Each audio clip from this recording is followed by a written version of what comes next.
Olá, boa tarde a todos. Eu inicialmente queria agradecer à organização do FIS, né, na figura do Dr. José Vilar, representando todo o time, né, que trabalha no FIS, pelo convite que nos deu e a oportunidade que nos dá de debater esse tema, né? É um tema muito intenso, muito amplo, né?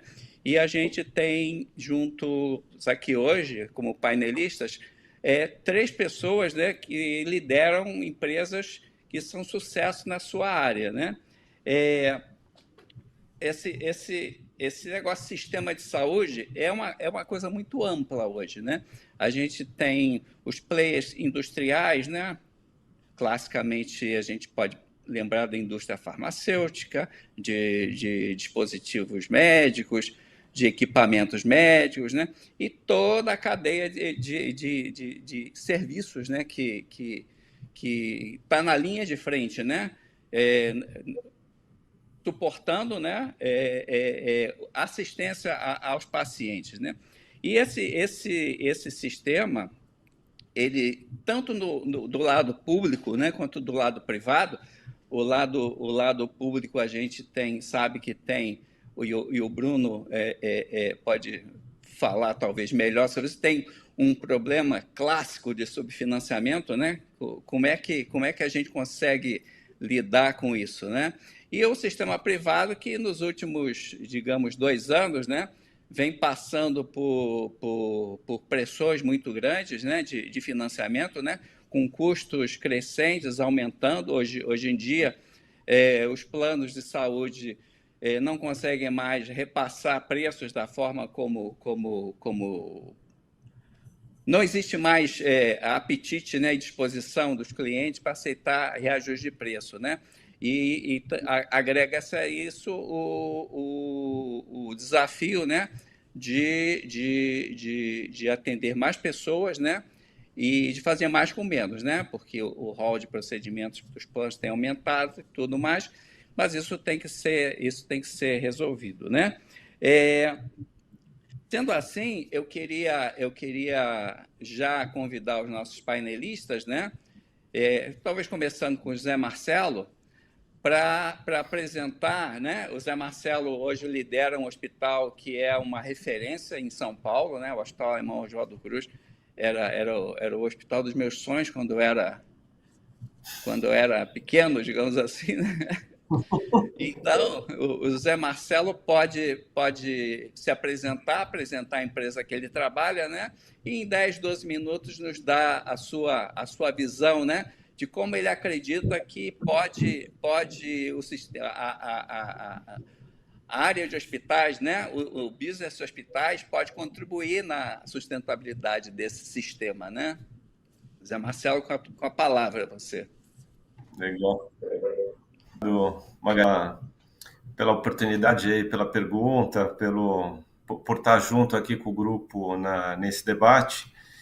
E a gente tem pensado muito o sistema de saúde aqui do ponto de vista de um prestador de serviço hospitalar, né?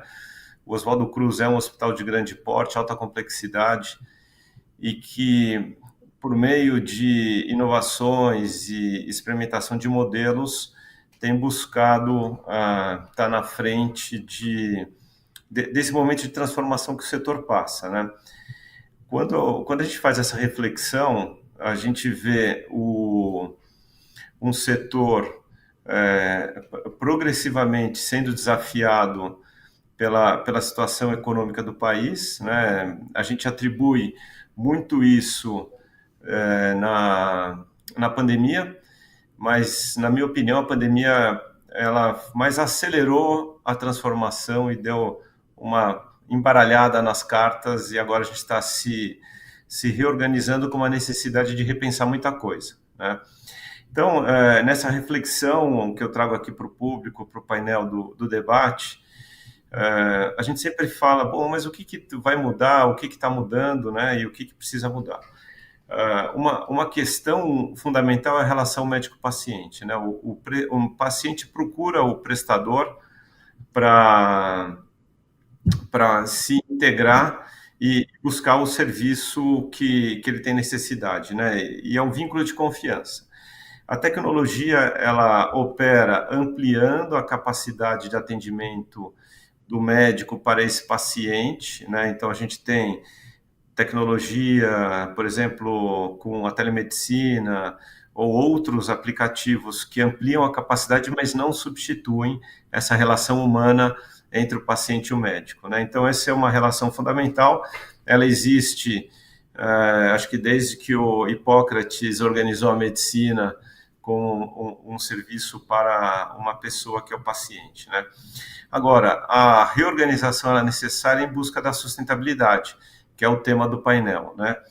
E a sustentabilidade, ela passa por um tema que é muito complexo, que é a coordenação do cuidado, né? Nenhum player sozinho, ele consegue fazer essa coordenação, né? O que eu estou falando de players, né? Tem o prestador de serviço, que são os hospitais, laboratórios, clínicas, etc. Tem as operadoras que se relacionam com as empresas que compram o plano, né? Tem os reguladores, né? A ANS, a Anvisa, né? Todo o sistema governamental que opera dentro de um sistema sensível, né? Que, como o Magalhães falou no começo, ele é muito complexo, né? Então, a coordenação do cuidado, na minha opinião, é o desafio é o principal desafio que a gente tem que trabalhar. Isso passa por combinar linhas de cuidado, e essas linhas de cuidado, elas integram expectativas de todos os players da cadeia, né? Então, linhas de cuidados passam por protocolos embasados em evidência científica e que tem uma adaptação ao sistema nacional, né? Porque muito do conhecimento médico é produzido fora do Brasil e não é uma simples transferência e aplicação do conceito, é uma adaptação dentro do que é possível para o nosso mercado, né? Considerando tecnologias disponíveis e o custo e efetividade dessas tecnologias, né? Um outro elemento é o engajamento do paciente, né? O que a gente fala de gestão da jornada para esse paciente fazer o que é esperado dele, né? Então, se ele está num tratamento complexo, passou por uma cirurgia ortopédica, por exemplo, uma prótese de joelho, de quadril, uma cirurgia de coluna, ele vai ter que aderir à recuperação, seus ciclos de fisioterapia, reabilitação e tudo. E o desfecho final, hoje, ele começa a ser avaliado como necessidade de avaliação do resultado. Então, não é mais só prestar o serviço e receber por ele. É como que esse serviço agrega dentro da linha de cuidado. E cada linha de cuidado tem uma configuração, tem uma complexidade. Construir a linha, ela é um conjunto de elos de uma cadeia que vão se concatenando evolutivamente. Uma linha de cuidado, ela não nasce pronta. Ela tem que ser desenvolvida, ela tem que ser elaborada, ela tem que ser acompanhada, né?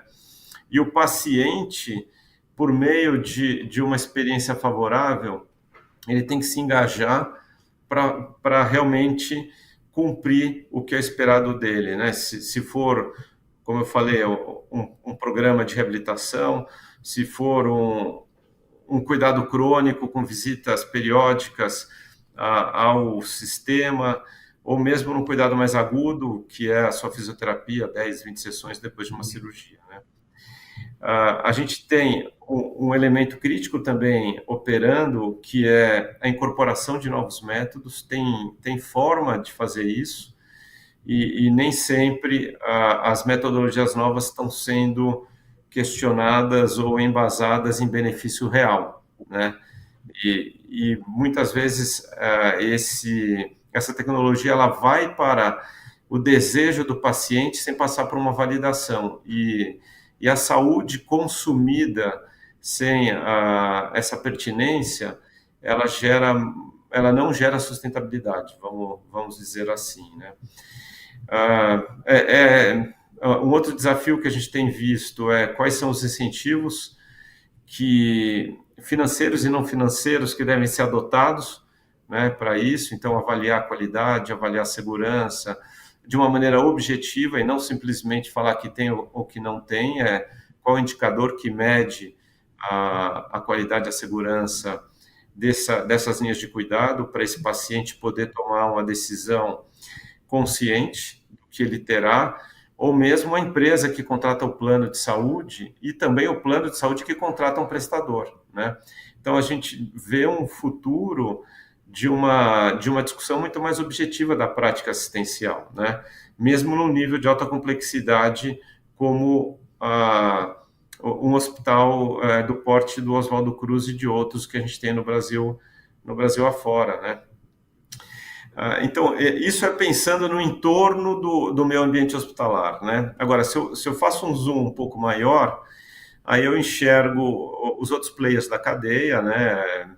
Eu acho que tem uma discussão importante para a gente fazer com fornecedores de materiais, medicamentos e equipamentos médicos, né? Que estão expostos a um risco um pouco menor da prestação de serviço, mas eles participam da cadeia e geram ou extraem valor, e a gente não tem tido muita presença dessa discussão mais ampla, e isso é um ponto de atenção para nós.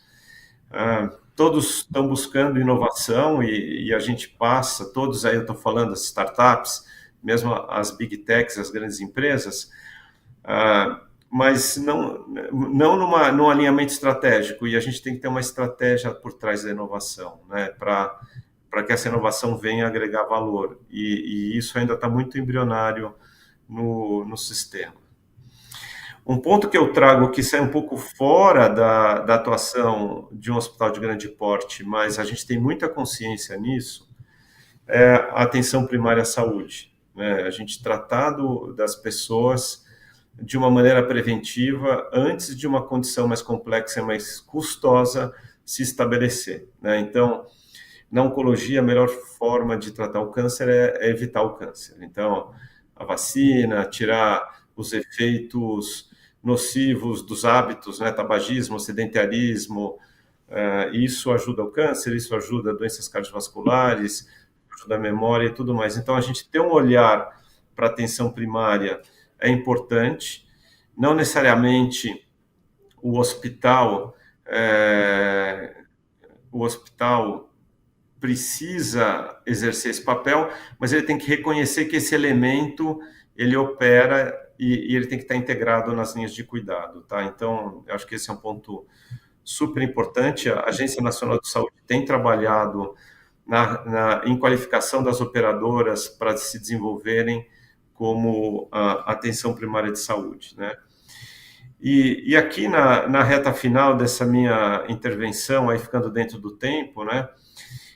A gente reconhecer que esse é um aprendizado contínuo, né?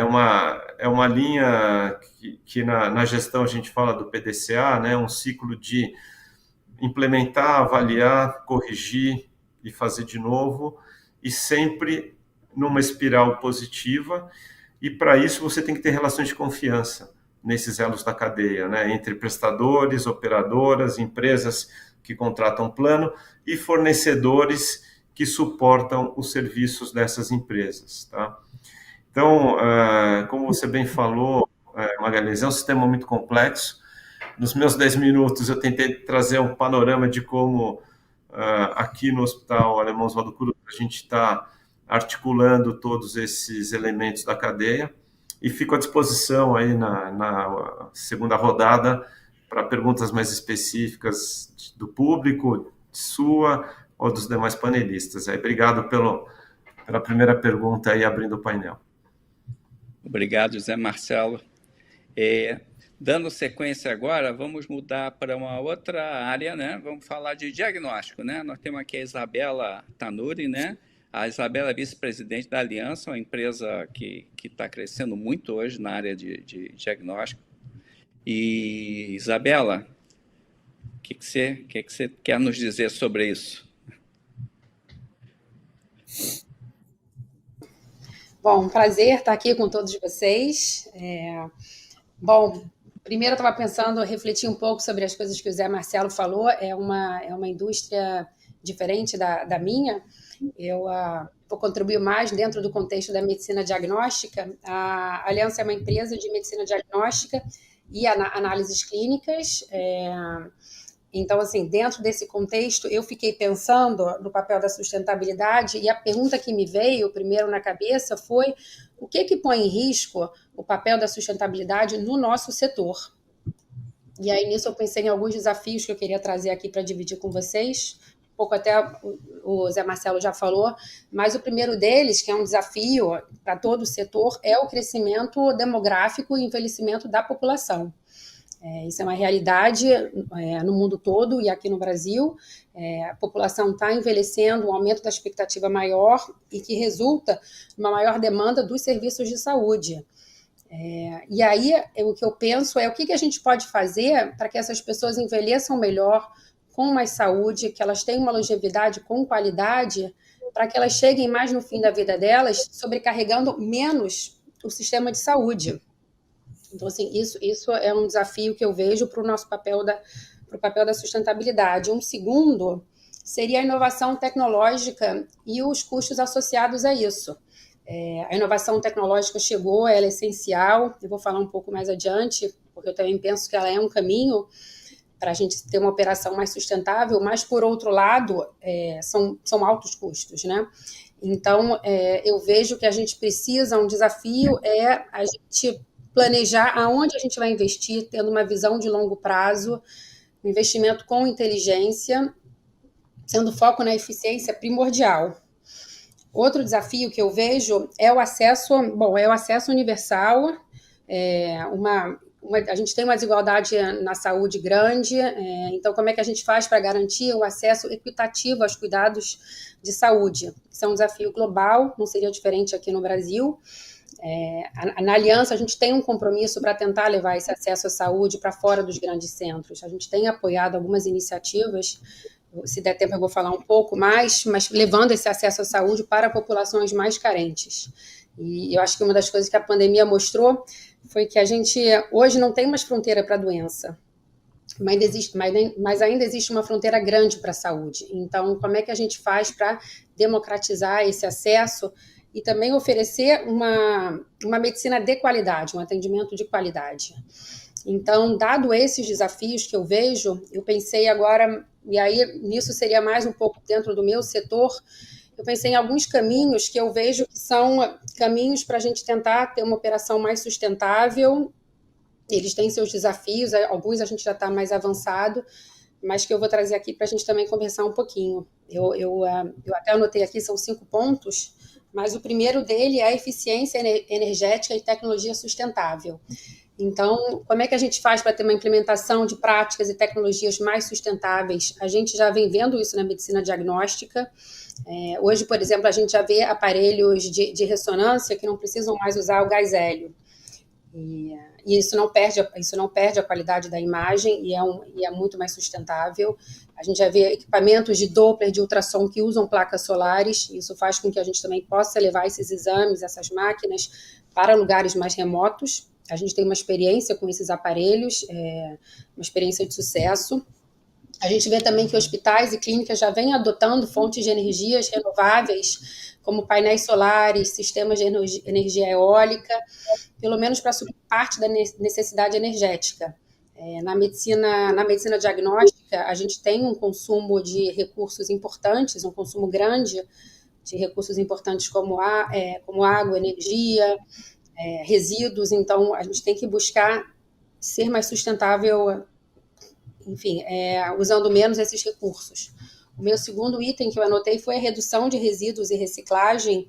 Então, como que a gente pode fazer uma gestão adequada de resíduos?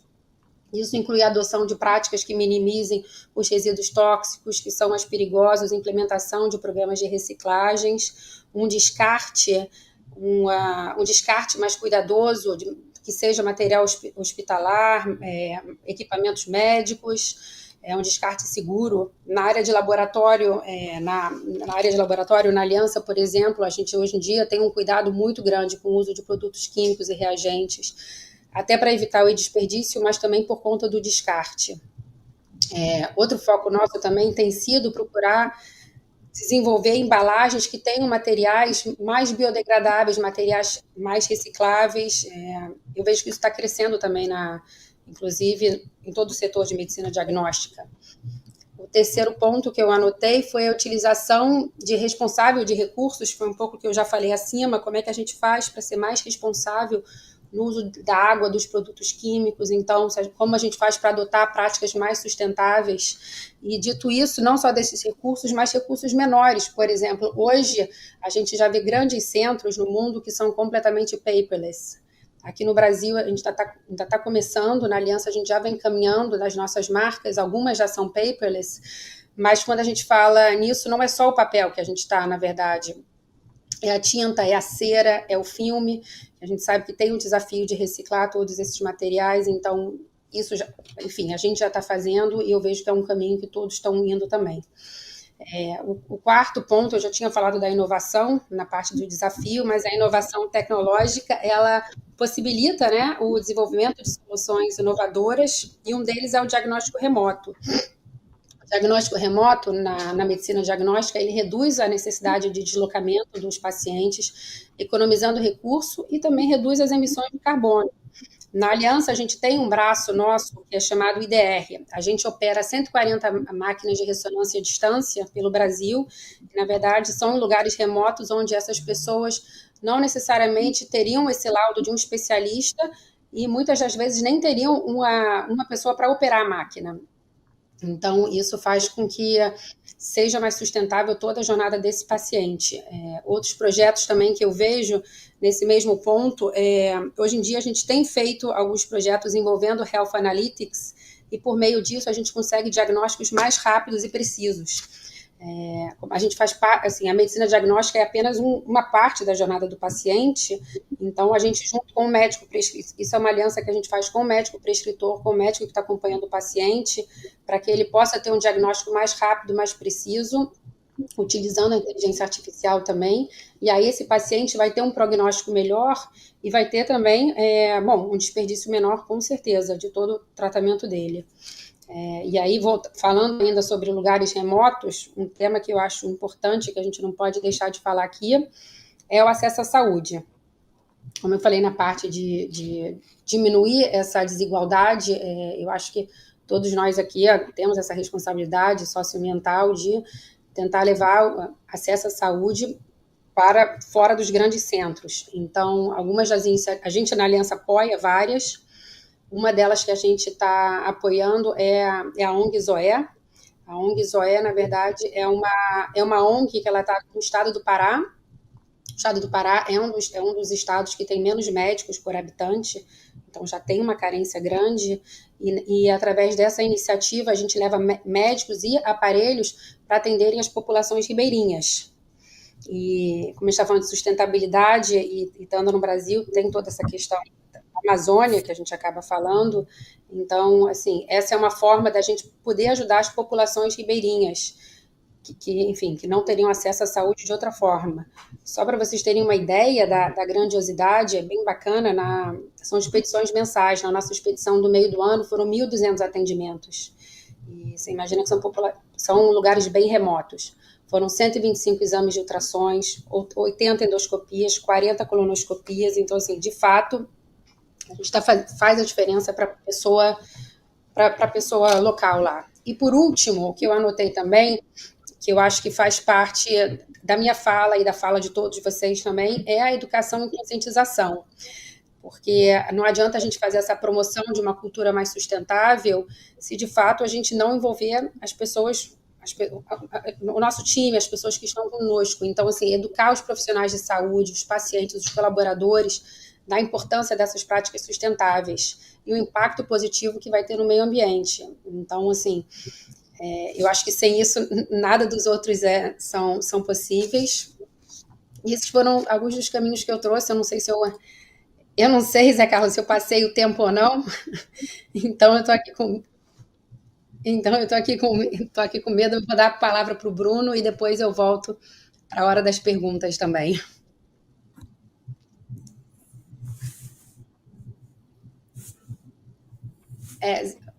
Zé Carlos, está no mudo, você. Eu estou mutado, estou mutado. Vamos ouvir o Bruno que é o CEO da Davita Brasil, né? E o Bruno também tem uma experiência interessante, né? E com o sistema público, né? Então, vamos ouvi-lo aí. Legal, obrigado. Boa noite, eu acho, quase a todos aí, né? Novamente, obrigado aqui pelo convite. Então, acho que já se falar um pouquinho sobre essa dificuldade atual, eu acho que o que você colocou no início é super importante. Os gestores hoje estão cada vez mais demandados, né, a fazer mais com menos, é uma realidade. Os setores dentro da saúde se diferem bastante, né, na sua realidade econômico-financeira. Então, cada um sobrevive ou busca sobreviver de uma forma específica, né, diferente. Mesmo os que estão focados na atenção privada, na saúde privada, hoje sofrem bastante com a realidade das operadoras, né, que estão também buscando alternativas para compensar esse fluxo econômico e aí na prática, muitos vendendo o almoço para comprar o jantar, é o que tem acontecido. Às vezes o jantar é mais caro e aí tem que vender o almoço melhor. Mas o meu ponto aqui é essa busca por alternativas que viabilizem economicamente a sustentabilidade do setor é que tem sido interessante de observar, né? A gente, na minha visão, nós observamos as estruturas cada vez mais se especializando dentro dos seus perfis e, por consequência, dependendo cada vez mais de estruturas de serviços que, dentro do fluxo de prestação de serviços, componham esse ciclo para que a entrega final desse cuidado seja relativamente adequada, minimamente adequada. O Zé Marcelo comentou rapidamente sobre a questão dos provedores de insumos médicos. É só um exemplo, né? Isso varia realmente com base no setor. Mas o que me preocupa bastante em relação à sustentabilidade, antes de falar um pouquinho da parte pública, que no nosso caso que nós atuamos em ambos os setores, né, tanto o SUS quanto o âmbito privado, num volume muito expressivo e muito dissipados por todo o Brasil, então a gente vê as realidades aí de uma forma bastante diferentes em capital a capital, mas a consolidação que a gente enxerga nos mercados de atendimento final, tanto em hospitais quanto no setor de diagnósticos ou na própria nefrologia, onde a Davita vem consolidando o país de uma forma bastante acelerada nos últimos anos, nós também enxergamos nos serviços de suporte. E isso é uma coisa que me preocupa bastante, porque eu imagino que vocês aqui estejam vivendo isso também, como grande parte do setor, mas cada vez nós dependemos mais de estruturas mais consolidadas. Então, o número e a variedade de prestadores que conseguem nos atender se reduz cada vez mais. Isso torna esse ciclo de cuidado, às vezes, vicioso e muito dependente. E como não existe ainda, na minha visão, uma política ou algo mais estruturado por parte do governo que entenda a necessidade efetiva, como a Isabela colocou, de viabilizar acesso, que é o grande problema no país ainda, né? Aliás, grande parte do mundo, mas o Brasil sofre muito com isso. Viabilizar o acesso de forma minimamente adequada para a população. Até o setor privado vem sofrendo com isso, né? Você vai tentar marcar uma ressonância, tem lugares ou uma coluna, você às vezes tem que esperar 3 meses para marcar, né? Essa consolidação e, por consequente, dependência de poucos dificulta ainda mais a viabilização e sustentabilidade do setor. Na nefrologia, por exemplo, eu posso exemplificar, grande parte dos insumos são importados e pouquíssimos são produzidos no Brasil, além de ser um setor extremamente pressionado financeiramente na sua remuneração. Somente investidores muito estratégicos que acreditem, enxerguem e tenham uma visão de longo prazo no setor, talvez tenham chance de sobreviver. E a consequência disso são prestadores que sofrem e acabam, obviamente, impactando na qualidade do tratamento do paciente para que consigam sobreviver. Então, você me perguntou sobre o SUS, por exemplo, é um ótimo exemplo. Não há dúvidas de que há recursos disponíveis para viabilizar acesso, na minha visão, ao paciente, por exemplo, crônico renal. Especificamente na nefrologia, um pouquinho diferente de outros setores, porque a nefrologia privada, ela responde por praticamente 90% do atendimento de todos os pacientes crônico-renais do setor público. Então, o setor público não possui clínicas, né, de nefrologia, por exemplo. E ele apela para os prestadores privados que sofrem muito por conta da realidade de remuneração. E o que é interessante observar é o sofrimento por parte do Ministério da Saúde, e eles sofrem com isso, para entender que setores efetivamente necessitam de recursos efetivos para viabilizar o acesso e que setores estão, de alguma forma, por qualquer razão específica, ou por uma má gestão, ou por má fé, ou por falta de ética, o que quer que seja, estão absorvendo os recursos do setor público de forma indevida. Então, esse balanceamento também e essa avaliação crítica que o DAET e o SAIS, né, que são setores ali, divisões dentro do Ministério da Saúde, sofrem demais para entender a real viabilidade e correta alocação dos recursos para que a viabilização de acesso possa acontecer. Então, de um lado, na minha leitura, nós temos um setor público que está tentando entender como esses recursos precisam ser distribuídos. Há uma falta de compreensão grande ainda. Então, você observa diversas medidas ainda questionáveis nessa distribuição de recursos. Há uma estrutura política que não compreende a realidade econômica do país na prática e muito, na minha opinião, muito politicamente influenciados, tomam decisões que até fazem sentido, como o piso salarial recentemente discutido e tão mal executado e mal direcionado para a sociedade, impactando inclusive quem mais precisa, que são os próprios enfermeiros e técnicos, na falta de compreensão, e que impactam diretamente por talvez uma falta de compreensão de quem o criou, determinou e tentou executar, impactam diretamente no setor de uma forma bastante expressiva. E do lado do contexto privado, o que eu vejo é a discussão que todos vocês aí, e quem provavelmente está nos ouvindo, tem participado já há muitos anos, que é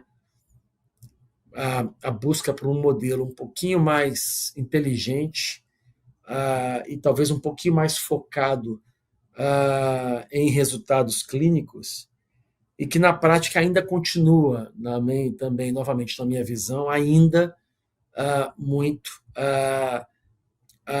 deficiente na sua estruturação, por uma razão mais do que óbvia, que é a desconfiança que existe entre o prestador e o pagador, e que, infelizmente, tem se intensificado demais, principalmente nos últimos, eu diria, 18 meses, com os resultados das operadoras, que, por consequência, claro, começam a estruturar ações e reações ao mercado prestador que, às vezes, não fazem sentido, mas que são necessárias também para conter más práticas, eu diria assim. Então, a gente vive um momento, na minha visão aqui, conflituoso, complexo,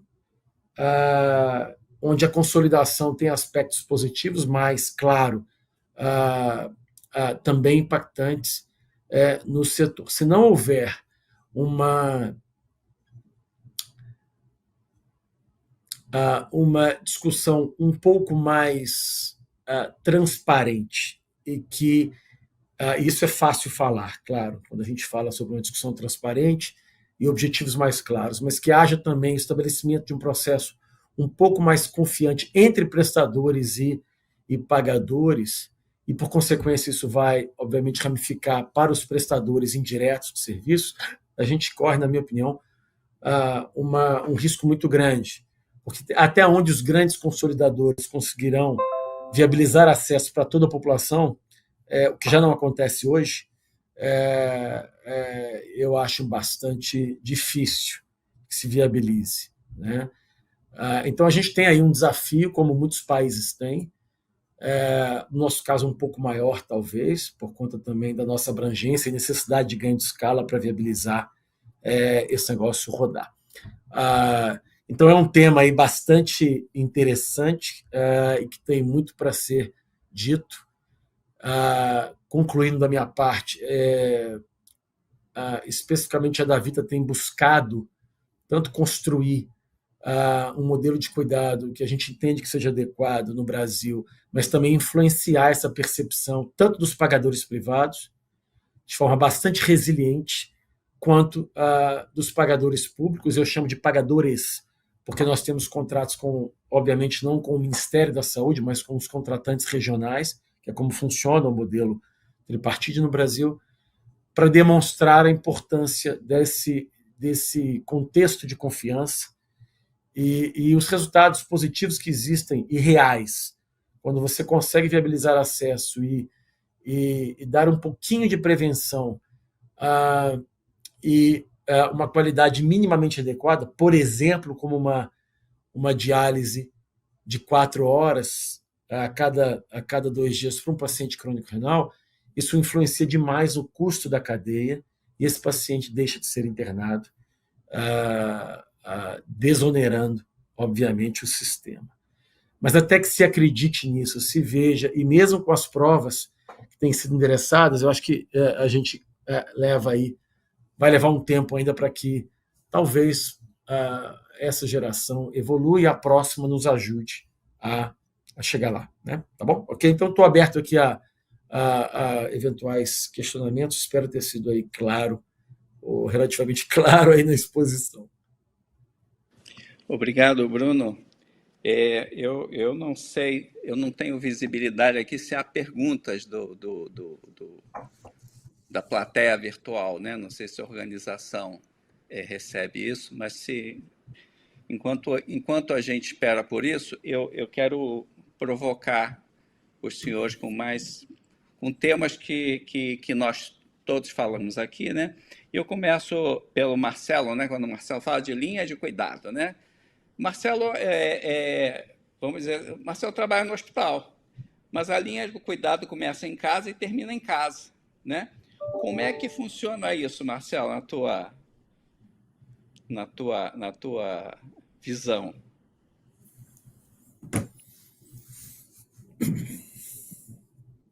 Eu acho que está mudo. Está mudo? Não?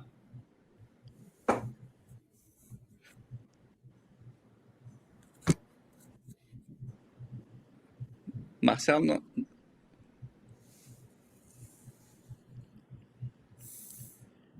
não estamos te ouvindo.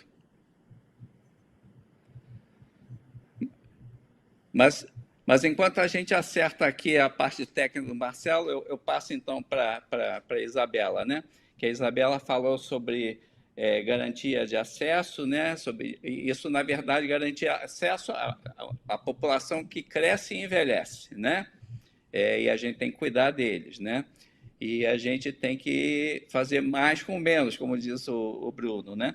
E o tema do diagnóstico remoto, né, é muito interessante, né?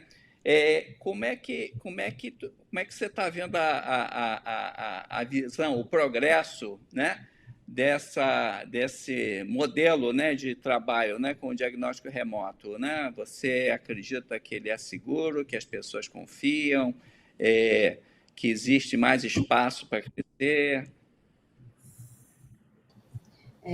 Bom, falando um pouco sobre essa parte do diagnóstico remoto, Zé Carlos, eu acho, na verdade, assim, é um setor que vem crescendo dentro da medicina diagnóstica, primeiro por conta da parte geográfica mesmo do Brasil e dos médicos estarem mais concentrados em algumas regiões. E segundo, também custo. Hoje em dia, acaba que você consegue fazer uma entregar um exame de qualidade, você tendo médicos especialistas em um local só. Inclusive, a gente até vê hoje em dia, enfim, está acontecendo um movimento dos grandes centros, tanto hospitais, a parte diagnóstica de hospitais, ou pequenos grupos também que não aguentam todo o momento da saúde, eles estão colocando a parte diagnóstica para o remoto, porque a gente consegue fazer com mais eficiência, então, com mais eficiência, sendo um valor menor do que eles fariam e com qualidade. Então, assim, eu vejo crescendo cada vez mais. A gente tem tido uma procura também em estados onde não tem os especialistas, sabe? E é bacana de ver que, enfim, que essas pessoas estão conseguindo, sem se deslocar para grandes centros, terem acesso à saúde.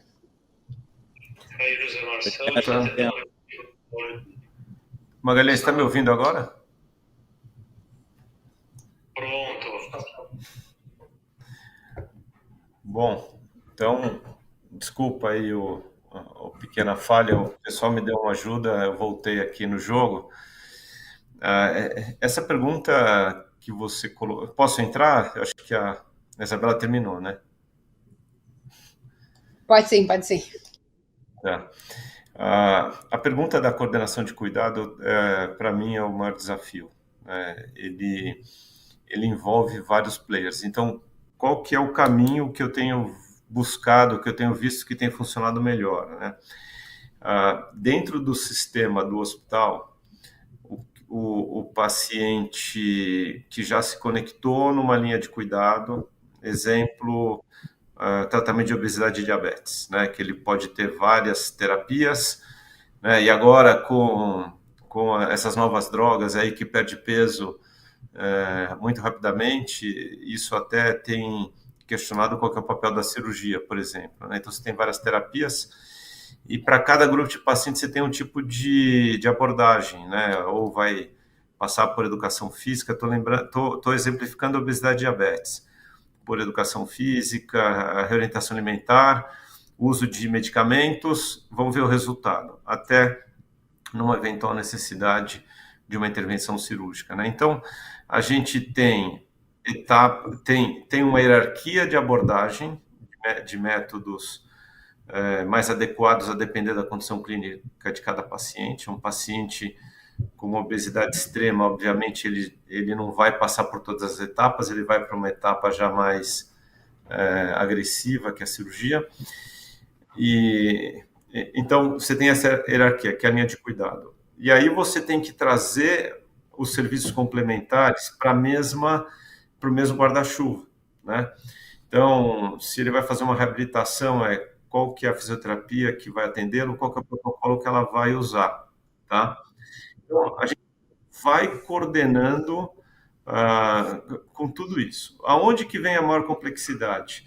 É quando players que não estão no mesmo sistema, sobre o mesmo maestro, participam, né? E aí a gente entra num território que é o mais desafiador, que é a interoperabilidade de dados, que é a transmissão de dados. Então, vamos pegar o caso da aliança. Vamos supor que eu fiz um tratamento de um paciente aqui em São Paulo, e esse paciente veio para São Paulo por uma decisão dele, e agora ele volta para uma cidade que a aliança tem uma operação de diagnóstico, esse paciente vai usar lá. Como que eu faço para essa informação muito importante que está na minha mão fluir para um player que tem que estar combinado, esse paciente tem que concordar que essa informação vá para lá, LGPD, o risco de ataque cibernético, os indicadores de desfecho que envolvem esses players de várias camadas. Então, a gente ainda está engatinhando nesse tema, né? Eu acho que cada linha de cuidado vai pedir um protocolo mais específico e vai ter que ser mensurado especificamente o resultado. E o incentivo em cima do resultado vai depender dessa cadeia de prestadores e também do paciente, Magalhães. Então, esse paciente, a gente vai ter que aprender como ele vai se engajar. Nem sempre só um desfecho favorável de saúde tem sido suficiente.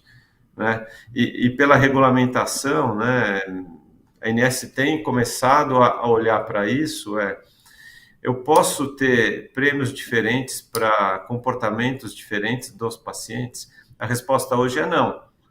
Então, quem é menos aderente acaba onerando o sistema e esse custo é distribuído para todo mundo igual. Então, como que eu vou poder incentivar? Isso também é um elemento importante que está para discussão. A ANS tem olhado para isso, né? Mas essa, para mim, é a pergunta mais difícil, né? Ainda bem que eu não tenho tempo para falar mais, porque é o maior desafio nosso. Não tem mesmo, mas eu quero ouvir em 2 minutinhos o Bruno sobre... Porque, na verdade, a gente chega à conclusão, né, que boa parte da sustentabilidade do sistema, né, está em integração entre os players, né, está em redução de abusos, desperdício, fraudes. E eu acho que uma ferramenta fundamental na redução do desperdício, né, e aí permeia tanto o setor público como o privado, é o prontuário universal, né, Bruno? O que é que você pensa nisso? Um lugar onde a gente acessa, tem tudo ali do paciente. Eu acho que o Zé Marcelo falou muito bem. Sim, a resposta é óbvia, sim, seria o ideal. É o ideal. Esse negócio de transitar. Aliás, eu já vi algumas soluções sistêmicas aí que estão evoluindo para isso. Hoje, de novo, eu posso dar um exemplo nosso, nós ainda temos dificuldades, como o Zé comentou aí também no lado dele, nós temos dificuldades claras no estabelecimento até de processos únicos, individuais, sistemas internos que tenham uma linguagem de comunicação com outros prestadores que estão no nosso ciclo de cuidado, né? Então, estamos ainda embrionários nisso, mas sim, como sempre, acho que é muito similar àquela conversa sobre o modelo de remuneração e a questão da confiança entre as partes, também a questão do prontuário único. E tem ideias muito boas, alguns sistemas em desenvolvimento, talvez até nesse aspecto, e a LGPD entra forte nisso também, como foi colocado já, nós precisamos estabelecer um padrão de comunicação e confiança mais adequados para estruturar isso de forma efetiva. No final das contas, todo mundo vai ganhar com isso. O que eu gostaria muito é que essa leitura da Isabela, eu acho esse negócio... quem realmente tem isso no coração faz muita diferença na evolução de implementação de estruturas, né, clínicas para a população. Eu não vou me estender aqui, senão eu começo a falar sobre isso, eu fico 2 horas falando sobre esse negócio. Mas a grande verdade é que você efetivamente buscar viabilizar qualidade de informação e acesso para a população, isso vai custar investimentos, como foi o exemplo dado pela Isabela. Esse negócio tem um retorno e volta de forma incrível, né? Parece aquele filme lá do Kevin Costner há muito tempo, se você construir, volta para você. E é verdade. Se você fizer, vai voltar. Agora tem que acreditar, né?